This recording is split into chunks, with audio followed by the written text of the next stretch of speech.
అంటే లోపల నుంచి బయటికి అనడానికి ఇలా అన్నాను. భగవత్ సంబంధావిష్కారమునందు ఇలా అన్నప్పుడు నా చేతులు కదిలినటువంటి కదలిక ముద్ర అది. అలా శక్త్యానుసంధానం చేస్తూ ఉంటాడు జీవితంలో. కొంతమందికి ఒక చెయ్యి కదలదు, దానికోసం వాళ్ళు ప్రయత్నపూర్వకంగా విద్యుద్ఘాతం తింటారు, షాక్ పెట్టించుకుంటారు, ఎన్నో ఔషధులు వాడతారు, కానీ ఆ చెయ్యి కదలదు. కదలనటువంటి చెయ్యి ఉండి బాధపడుతున్న వాళ్ళు ఎందరో ఉన్నారు. ఈ చెయ్యి కదలదు కాబట్టి ఇలా రెండు చేతులు పెట్టి నమస్కరించలేడు. కానీ నా చెయ్యి కదిలింది అంటే అమ్మవారి అనుగ్రహం ఉంది కాబట్టి శక్తి రూపంలో కదులుతోంది. ఇలా అమ్మవారు నాకు కదలికలు ఇచ్చినప్పుడు నా కదలికలు లోకమునకు భయహేతువులు కాకూడదు, కాబట్టి నేను ఎన్నడూ ఇలా కదపను అంటాడు. ఇప్పుడు ఆయన పూజ చేయట్లేదని మీరు చెప్పగలరా? ఆయన పూజే చేస్తున్నాడు. ఎక్కడుంటే ఆయన పూజ చేయట్లేదు? అలాగే అన్నం తింటున్నాడు, తినేడు ఈశ్వరార్పణం చేసి యజ్ఞంగా తింటాడు. ఇప్పుడు ఆయన తింటున్నాడా, యజ్ఞం చేస్తున్నాడా? ఆయన యజ్ఞం చేస్తున్నాడు. ఇప్పుడు ఆయన ఎప్పుడు ఈశ్వరుడితో సంబంధం లేకుండా ఉన్నాడు నాకు చెప్పండి. ఈశ్వరుడితో సంబంధం లేకుండా ఉండడానికి ఆఫీస్ అడ్డొచ్చిందండి అనడం అవివేకం. నీకు ఏ పని చేయడానికి అడ్డు రాదు. నిద్రపోయినప్పుడండి అంటారేమో ప్రణామ సంవేశ సుఖమఖిలమాత్మార్పణ దృశ. నిద్రపోయే ముందు 11 మాటలు శివనామని చెప్పి నిద్రపోమ్మని. 11 మాటలు శివనామం చెప్పి ఇంకేమీ మాట్లాడకుండా నిద్రపోతే నిద్రా సమాధి స్థితి సంచార పదయో ప్రదక్షిణ విధి అంటారు శంకర భగవత్పాదులు. శక్త్యానుసంధానం చేసుకునేవాడు నడుస్తూ ఉంటే ఆయన ప్రదక్షిణం చేస్తున్నట్లు గుర్తు ఈశ్వరుడికి. ఎందుకంటే అనవసరంగా కలపడు కాబట్టి శరీరాన్ని. అలా తిరిగి వస్తాను కాసేపు అండవు. తిరిగాడంటే దాన్ని ఈశ్వరుడితో కలుపుకుంటాడు. కాబట్టి ఇలా చెయ్యడం పూజ అయితే అసలు పూజ చేయకుండా ఉండడానికి నీకు అవకాశం ఏది? పూజ చేయకుండా ఉండడానికి అవకాశం లేదు. ఎప్పుడూ పూజే చేసేది. నేను ఏదో పొద్దున్న పూజ తప్పండి అసలు పూజ చేసుకోవడానికే కుదరట్లేదండి అన్నాడు అనుకోండి, అతను ఇంకా చాలా తక్కువ స్థాయిలో ఉన్నాడు అని గుర్తు. అతనికి అర్థం కాలేదు జీవితాన్ని ఎలా పండించుకోవాలో. కాబట్టి బావా, జీవితాన్ని ధన్యం చేసుకోవడం అంటే ఏమిటో తెలుసా?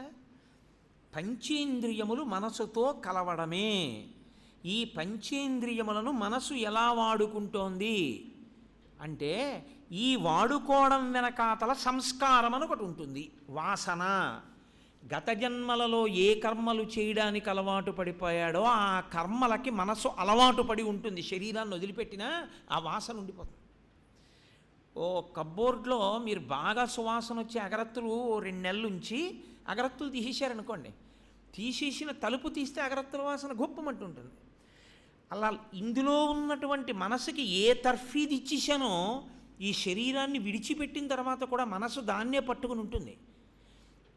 అదే అలవాటు ఉంటుంది. అదే అలవాటు ఉండడంలో అందుకే కొంతమందికి ఒక్కొక్క పుస్తకం ఇలా చదవగానే ఆ పద్యం నోటికి వస్తుంది. ఎందుకని అంటే గత జన్మలలో వాడు అదే పనిగా సంతోషంగా అదే పనిగా చదివాడు కాబట్టి జీవుడు ఉద్ధరణ దిశగా ఇంకా ముందుకెడుతున్నప్పుడు పుడుతూనే ఇవన్నీ చాలా తొందరగా అంటేసుకుంటాయి. మనసు ఇంతకుముందు పట్టుకుని ఉంచుకుంది ఇవన్నీ. ఆ దిశలో చాలా చిన్నతనం నుంచే ఆ అభ్యాసం అలవాటు అవుతుంది. ప్రయత్నపూర్వకంగా మీరు సంస్కారవంతము చెయ్యకపోతే మనసుని, నువ్వు ఇంద్రియాల్ని నీ ఇష్టం వచ్చినట్టు వాడడానికి వీల్లేదు అని మీరు నియంత్రించవలసి ఉంటుంది మనసుని.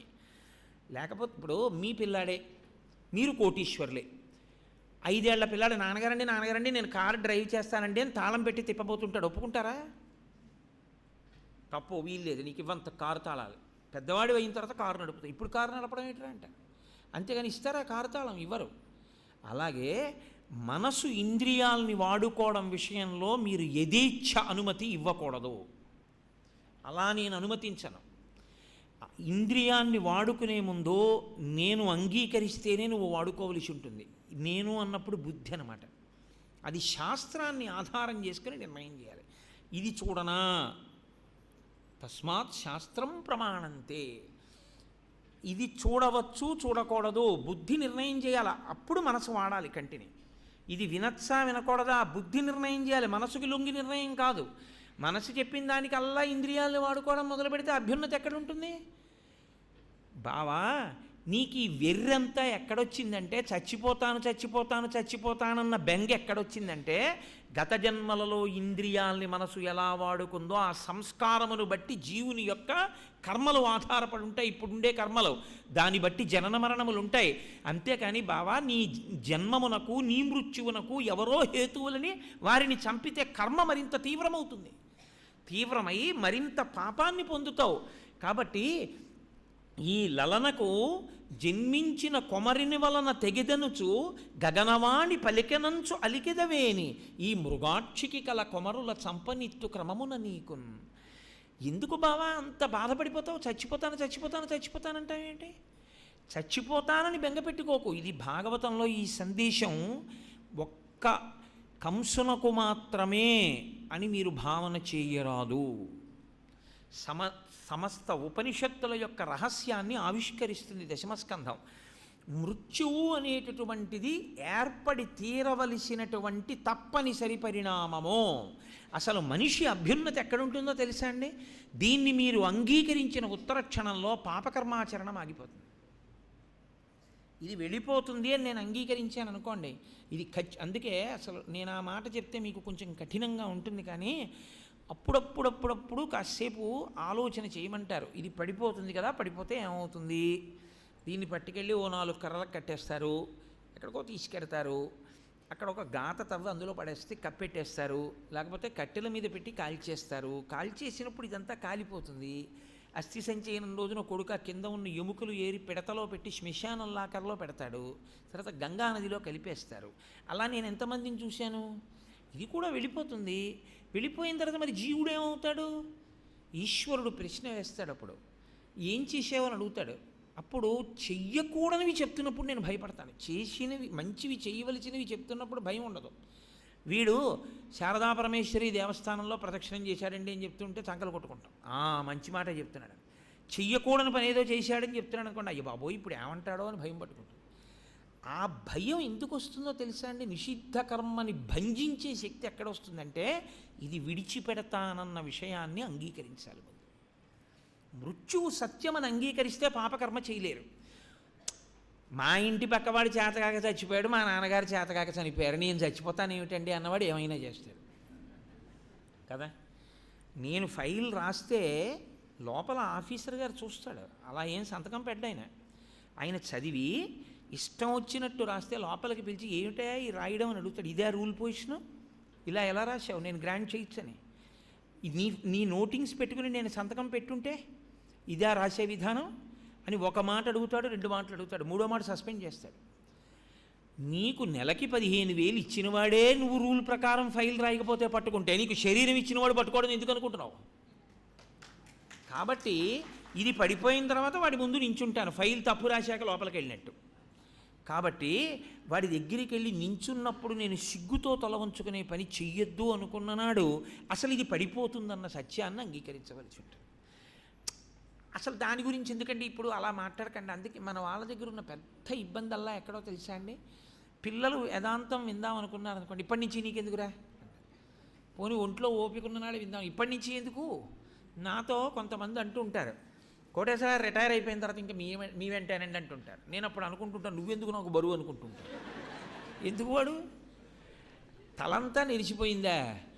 ఈశ్వర సంబంధమైనటువంటి అధ్యవసాయం ఏమీ లేదా? చేస్తున్న మంచి పని ఏమీ లేదా? శుభ్రంగా ఆఫీసుల్లో ఇచ్చిన ఉద్యోగానికి కావలసిన అన్ని లంచాలు తింటున్నావా?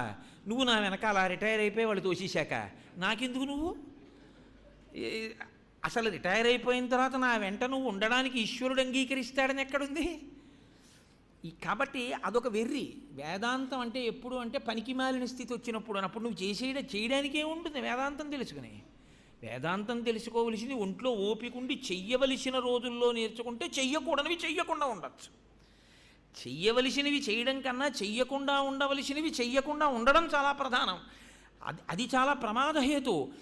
మీరు ఒకటి ఆలోచించాలి. నేను ఎప్పుడూ లంచం పుచ్చుకోలేదండి అన్నారు అనుకోండి మీరు ప్రభుత్వ కార్యాలయం, నేను ఎప్పుడూ లంచం పుచ్చుకోలేదండి. అదేం గొప్ప విషయం కాదు, నిన్ను లంచం పుచ్చుకోవద్దనే చెప్పారు, జీతం ఇచ్చేది అందుకే. నేను లంచం ఒక్కసారి పుచ్చుకున్నానండి అన్నారు అనుకోండి, తీసేస్తారు ఉద్యోగం నుంచి. నీ చెయ్యవలసిన కర్మ చేయడానికి నువ్వు పొంగిపోక్కర్లేదు.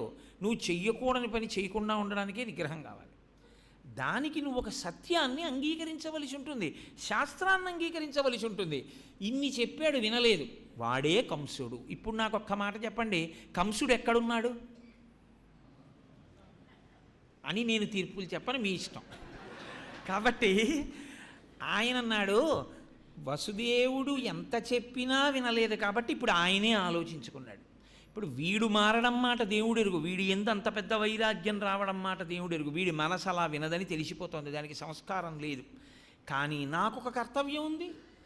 ఏమిటి ఆ కర్తవ్యం అంటే, భార్యని ఇంకా వాడు ఎలాగో వింటలేదు, చంపేస్తాడు, నేనేం చేయనని చెప్పేసి చేతులు కడుక్కుని వెళ్ళిపోయి వెంటనే అంచేష్టి సంస్కారం చేసే బ్రాహ్మణుల కోసం వెళ్ళిపోకూడదు కదా. ఏదో తను చెయ్యవలసినటువంటి ప్రయత్నం తాను చెయ్యాలి. ఆలోచించాడు. ఆపన్నురాలైన అంగన రక్షించి సుతులనిచ్చెదననుట శుభము నేడు. పైగా సుతులు పుట్టిననేమి, వాలాయమై వెంట మృత్యువు వచ్చిన. ఆయన ఆలోచించాడు. ఆపన్నురాలైన అంగన రక్షించి సుతులనిచ్చెదననుట శుభము నేడు. నేను ముందు భార్యని రక్షించాలి. వాడి భయం వల్ల, దేనివల్ల, ఈమెకి పుట్టేటటువంటి కొడుకుల వలన చచ్చిపోతాను అనుకుంటున్నాడు. కాబట్టి కొడుకుల్ని ఇచ్చేస్తానంటే వాడికి ఆశ పుడుతుంది. ఇది కంసుడు అంటే. వాడు ఎప్పుడు మంచివాడు ఎప్పుడు చెడ్డవాడు మీరు నిర్ణయించలేరు. మంచిగా ఉండడానికి చెడుగా ఉండడానికి ఒక సిద్ధాంతం ఏమి ఉండదు. మంచిగా ఉండడం అంటే తనకి అనుకూలంగా ఉన్నంతసేపు, చెడుగా ఉండడం అంటే తనకి అననుకూలంగా ఉన్నప్పుడు.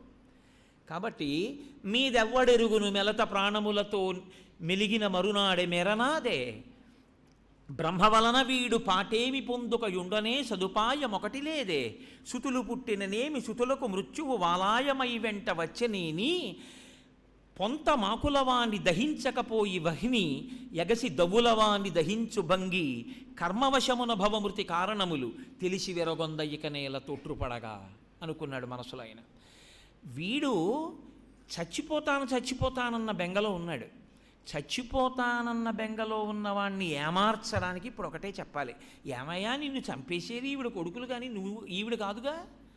కాబట్టి ఒక పని చేయి, ఈవిడికి పిల్లలు పుట్టగానే తీసుకొచ్చి నీకు ఇచ్చేస్తాను, చంపేయి, ఇంకా గొడవ లేదుగా, నీకు మృత్యుభయం లేదుగా. ఈవిడ్ని ఎందుకు చంపడం? ఈవిడ్ని చంపితే అపకీర్తి. చెల్లెల్ని చంపేశాడండి, కొత్త పెళ్లి కూతుర్ని చంపేశాడండి, పారాణి పాదాలతో ఉన్న పిల్లని చంపేశాడండి అంటారు రేపొద్దున.